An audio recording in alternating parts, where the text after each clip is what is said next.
The legal fight over St. Isidore is moving to the nation's highest court. A new governing body is taking control of developing a historic Tulsa neighborhood, and family members bought renowned athlete Jim Thorpe's former home in Yale. This is the KGOU PM News Brief for Tuesday, July 30th. I'm Deborah Shar. The statewide charter school board is hoping to take the lawsuit against the nation's first publicly funded religious school to the U.S. Supreme Court.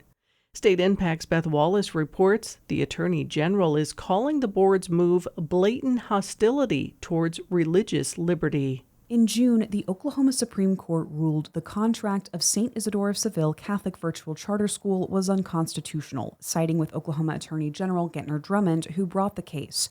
It ordered the statewide Virtual Charter School Board to rescind St. Isidore's contract, but the board failed to do that.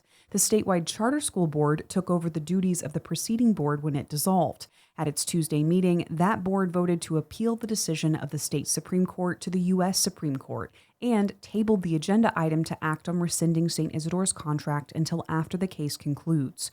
Chair Brian Shellum argued the board may not be able to retain its legal standing in the potential Supreme Court case if it were to rescind the contract.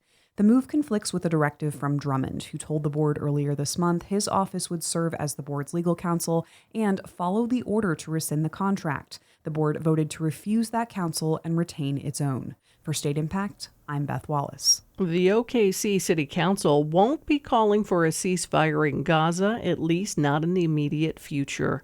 Oklahoma Public Media Exchange's Anusha Fateh-Pure has more on the contentious resolution that came before council today. The resolution condemned anti-Semitic, anti-Palestinian, Islamophobic, xenophobic rhetoric and attacks. Council members Nikki Nice and Jo Beth Hammond requested it after receiving calls from their constituents. Councilmember Mark Stonecipher motioned to postpone the resolution indefinitely, essentially killing it.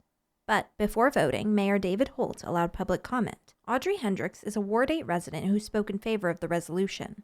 This proposal is not radical. It is simply a statement that Oklahoma City stands against violence. Oklahomans stand against violence towards children, mothers, fathers, and grandparents, regardless of where they are from. The motion to table the measure passed 6-3. In Oklahoma City, I'm Anusha Fateh-Pure. A section of North Tulsa will soon have a governing body to make real estate decisions. We get details from Ben Abrams with the Oklahoma Public Media Exchange. On Thursday, the city announced $2 million had been approved to fund the creation of a community development corporation in part of Greenwood. The corporation will oversee a 56-acre publicly owned plot of land in North Tulsa. Jonathan Butler is with Partner Tulsa, the city's economic development body.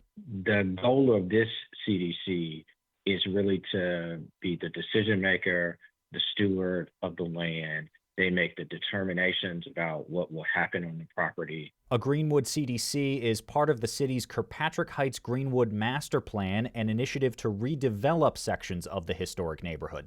In addition to the recent $2 million, voters approved another $5 million as part of the Improve Our Tulsa tax package. In Tulsa, I'm Ben Abrams. Former Olympic athlete Jim Thorpe's historical home is back in his family's hands.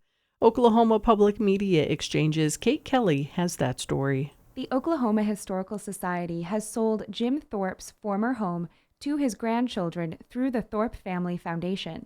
The home is located in Yale, and Thorpe lived there from 1917 to 1923. Thorpe was a famous multi-sport Oklahoman athlete and a member of the Sac and Fox Nation. Thorpe was the first Native American to win an Olympic gold medal. He won 2 gold medals in the 1912 Summer Olympics, one for the classic pentathlon and one for the decathlon.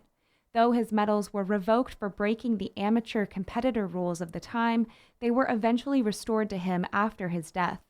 This year, President Joe Biden awarded Thorpe the Presidential Medal of Freedom. In Oklahoma City, I'm Kate Kelly. You can find more Oklahoma news on our website, kgou.org. and on the KGOU AM NewsBrief podcast. I'm Deborah Shar. Here at Shortwave Space Camp, we escape our everyday lives to explore the mysteries and quirks of the universe. We find weird, fun, interesting stories that explain how the cosmos is partying all around us.